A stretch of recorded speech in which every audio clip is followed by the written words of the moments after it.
तो दोस्तों, आपका फिर से स्वागत है हमारे चैनल हॉरर वाइब्स पर। आज फिर से हम बात करने जा रहे हैं एक बेहद डरावनी और दिल दहला देने वाली एक सच्ची घटना पर आधारित कहानी की।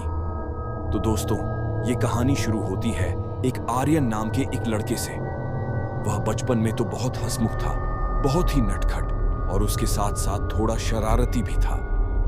लेकिन शरारती का मतलब ये नहीं था कि वो बदतमीज था, बल्कि वो तो किसी का भी कभी बुरा नहीं चाहता था। वो अपने जीवन से खुश था। वो ना तो बहुत ही गरीब परिवार से था और ना ही बहुत अमीर परिवार से, बल्कि वो मिडिल क्लास फैमिली से था। उसका सपना था वो पढ़ लिख कर एक बड़ा आदमी बने और अपने माँ बाप का नाम रोशन करेगा। दोस्तों, सन 2004 में पूर्णिमा नाम की एक लड़की की शादी एक अथर्व नाम के लड़के के साथ होती है। उन दोनों ने जो बच्चा पैदा किया था वही आर्यन था। अथर्व दिखता तो बहुत शांत स्वभाव का था, पर अंदर से वो उतना ही गुस्सैल भी था। वैसे तो वो लड़ाई झगड़ा नहीं करता था, लेकिन वो बदला लेने में पीछे भी नहीं हटता था। दोस्तों, अथर्व जब छोटा था तब उसके साथ उसके स्कूल में उसका का एक दोस्त भी पढ़ता था। अथर्व बिल्कुल सीधा था, लेकिन उसका दोस्त वैभव उतना ही बदतमीज। उसके दाहिने हाथ पर एक तिल था। वैसे तो उन दोनों की उतनी भी नहीं बनती थी और कई बार उन दोनों की आपस में लड़ाई भी हुई थी। फिर उसका दोस्त वैभव उस स्कूल से मारपीट करने के चक्कर में निकाल दिया गया था।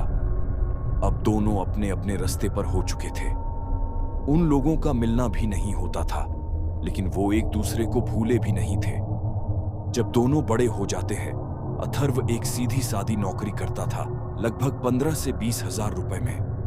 अब अथर्व ऑनलाइन किसी लड़की शालिनी से बात करता था। उन लोगों को बात करते करते सालों हो चुके थे। वो दोनों एक दूसरे से प्यार करने लगे थे।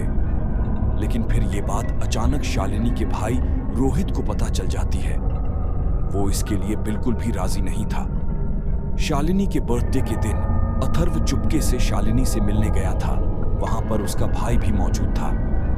उसने अथर्व के हाथ में गुलाब का फूल और एक तोहफा भी था। तभी उसका भाई भड़क जाता है। उसे अथर्व सिर्फ इसलिए नहीं पसंद था क्योंकि वो गरीब था और शालिनी एक अमीर खानदान से थी। अब शालिनी का भाई गुस्से में अथर्व के पास आता है और उसकी कॉलर पकड़कर उसे जमीन में खदेड़ देता है और उसे वहीं बहुत बुरी तरह मारने लगता है। शालिनी के बर्थडे पर आए मेहमान भी ये सब तमाशा देखने लगते हैं। शालिनी का भाई सबके सामने उसकी असलियत सबको बताता है, लेकिन अथर्व शालिनी से सच्चा प्यार करता था। वो तब भी ये सब बेशर्मों की तरह सुन रहा होता है।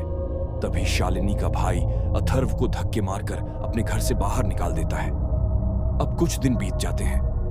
अब अथर्व और शालिनी भागकर शादी करने का प्लान बनाते हैं। रोहित ऑफिस गया हुआ था। तभी शालिनी और अथर्व दोनों भागने की तैयारी कर रहे थे। तब घर पर और कोई नहीं था, लेकिन तभी किस्मत एक नया मोड़ लेती है। रोहित को आज जल्दी छुट्टी मिल गई थी। वो घर के लिए निकल जाता है। वहीं शालिनी सज रही होती है। उतने में ही रोहित घर आ जाता है और वो ये सब होते हुए देख लेता है। वो अंदर से दरवाजा लॉक कर लेता है। अब वह अथर्व को पकड़कर बहुत मारता है और साथ ही अपनी बहन शालिनी को भी बुरी तरह मारता है, क्योंकि उसे इन दोनों की शादी किसी कीमत पर मंजूर नहीं थी। वो शालिनी को एक कमरे के अंदर बंद कर देता है और फिर अथर्व को बेल्ट से मारने लगता है। क्योंकि रोहित अथर्व से बड़ा था, इसलिए अथर्व सब चुपचाप सहता है और फिर रोहित पुलिस को बुलाकर अथर्व को अरेस्ट करवा देता है। अथर्व 2 महीने की सजा काटता है और उसके बाद वो घर पर आता है। दरअसल रोहित का दोस्त भी वही वैभव होता है जो बचपन में अथर्व के साथ पढ़ता था। लेकिन अब वैभव एक क्रिमिनल बन चुका था। वो पैसे लेकर मर्डर करता था। रोहित ने वैभव को कॉल करके अथर्व का पता दिया। फिर बोला, दोस्त, ये लड़का मेरी बहन शालिनी के पीछे पड़ा हुआ है। तुम इसे पूरी तरह बर्बाद कर दो। और फिर कुछ पैसे भी दिए। वैभव पैसों में इतना अंधा हो चुका था कि वो पैसे के लिए कुछ भी करने को तैयार था। यहां तक वो अपने दोस्त तक को मारने उसके घर पहुंचा। उसने मुंह पर काला कपड़ा पहन रखा था। अथर्व ने देखा इसके दाहिने हाथ पर वैसा ही तिल है। वो तुरंत समझ गया ये वैभव है। वैभव भी अथर्व को पहचान चुका था, लेकिन वो तब भी उसे मारने बढ़ा। उन दोनों में जबरदस्त हाथापाई हुई। तभी वैभव बंदूक निकाल लेता है और तभी बाहर पुलिस की गाड़ी जा रही होती है। पर्दे के पीछे से साफ तो नहीं दिख रहा था, लेकिन पुलिस को यह तो पता चल गया कि अंदर कुछ तो गलत चल रहा है। वैभव पुलिस की गाड़ी की आवाज सुन लेता है, इसलिए वो तुरंत अपना मास्क उतारकर वैभव के पास फेंक देता है और फिर अपने हाथ पर एक गोली मार लेता है और बंदूक अथर्व को पकड़ा देता है। पुलिस जैसे ही अंदर आती है, वो सारा माहौल देखती है और वो अथर्व को ही दोषी समझती है और उसे गिरफ्तार कर लेती है और अथर्व को अपनी सफाई में कुछ कहने का मौका तक नहीं देती और उस पर अटेम्प्ट टू मर्डर का चार्ज लगा देती है और उसे 2 साल की सजा हो जाती है। मगर रोहित ने वैभव से कहा था कि अथर्व को पूरी तरह बर्बाद कर दो, इसलिए वैभव अभी भी नहीं माना। एक दिन अथर्व सड़क पर चल रहा होता है, तभी वैभव और उसके कुछ दोस्त अथर्व के साथ लोफड़ी करने लगता है। अथर्व ये सहता नहीं और तुरंत वैभव के एक दोस्त के सीने पर एक जोरदार घूंसा मारता है, जिससे वो वहीं जमीन पर गिर जाता है। और जब वैभव अथर्व को मारने बढ़ता है तो अथर्व इतना गुस्से में थे कि वो जैसे पागल सा हो जाता है और बहुत बुरी तरह वैभव को मारने लगता है। उस समय अथर्व सिर्फ जोश में था, होश में नहीं। वो वैभव को बहुत बुरी तरीके से मार रहा था।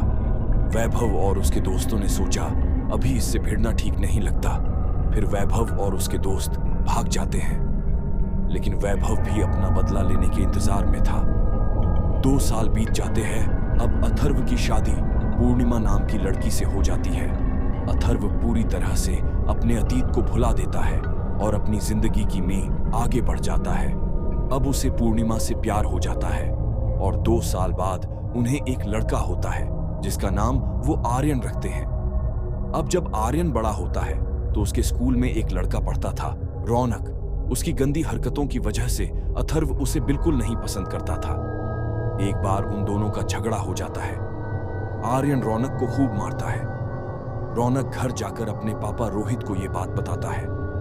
जी हाँ दोस्तों, ये वही रोहित है, शालिनी का भाई, जिसने वैभव को अथर्व को मारने की सुपारी दी थी। अब रोहित गुस्से में आग बबूला हो जाता है और वो वैभव को कॉल करता है और चिल्लाकर उससे कहता है कि जब तक ये अथर्व और इसका परिवार जिंदा रहेगा, मेरे परिवार को नुकसान ही पहुंचाएगा, तो तुम इसके पूरे परिवार का खेल खत्म कर दो। और यह कहकर फोन काट देता है। वैभव को फोन पर 1000 रुपए रिसीव हो जाते हैं। तभी वैभव भी अथर्व के पूरे परिवार, जिसमें एक छोटा बच्चा आर्यन, उसकी बीवी पूर्णिमा और अथर्व खुद था, सबको जान से मारने की ठान लेता है। वैभव अथर्व के घर में बॉम्ब ब्लास्ट करवा देता है, जिसमें बेचारे तीनों मासूम मारे जाते हैं। किसी को कुछ नहीं पता चल पाता कि आखिर ये किसने करवाया। अब अथर्व की आत्मा सिर्फ वैभव से बदला चाहती थी। अथर्व की आत्मा उसके एक बचपन के दोस्त अर्जुन के सपने में आती है और कहती है, मेरी मदद करो, मेरी मदद करो, मुझे आजाद करवाओ ताकि मैं अपनी मौत का बदला ले सकूं। अर्जुन घबरा जाता है। वो तुरंत उठकर एक पंडित के पास जाता है। उन्हें सब कुछ बताता है कि अथर्व मेरे बचपन का दोस्त, वो मेरे सपने में आया और कुछ कह रहा था जैसे, मेरी मदद करो, मुझे आजाद कराओ, मुझे अपनी मौत का बदला लेना है। पंडित जी, मैं क्या करूं? मेरे कुछ समझ में नहीं आ रहा। पंडित जी कहते हैं, मैं कल रात को तुम्हारे घर आता हूं, अभी तुम अपने घर जाओ। अगली रात पंडित अर्जुन के घर पर आधी रात को कुछ क्रियाएं करते हैं, जिससे वो अथर्व की आत्मा से बात कर सके। अब वो एक तांत्रिक क्रिया के जरिए अथर्व की आत्मा से बात कर पा रहे थे। अथर्व अपनी सारी बात अर्जुन को बताता है और पंडित से कहता है कि प्लीज आप ऐसी कुछ क्रिया करो जिससे मेरी और मेरे बीवी बच्चों की आत्मा एक और शक्तिशाली हो जाए, ताकि मैं अपना बदला ले सकूं, वरना मेरी आत्मा को मुक्ति नहीं मिलेगी। दोनों अथर्व की कहानी सुनकर रो पड़ते हैं और पंडित वैसा ही करता है जैसा अथर्व चाहता था। पंडित कहते हैं, तुम अपना बदला लो, तभी तुम लोगों की आत्मा को शांति मिलेगी, मैं तुम्हारे साथ हूं। अब अथर्व निकल पड़ता है वैभव से अपनी मौत का बदला लेने। अब एक रात वैभव अपने दोस्त की बर्थडे पार्टी में गया हुआ था। देर रात जब वो वापस लौट रहा होता है, तभी अथर्व, जो अब एक महाशक्तिशाली आत्मा था, एक सोने के सिक्के का रूप लेकर रास्ते पर आ जाता है। वैभव देखता है और कहता है, वाह, आज तो मेरी किस्मत ही चमक गई, और उस सोने के सिक्के को अपने घर ले आता है और लॉकर में रख देता है। अब अथर्व वैभव के घर में प्रवेश कर चुका था।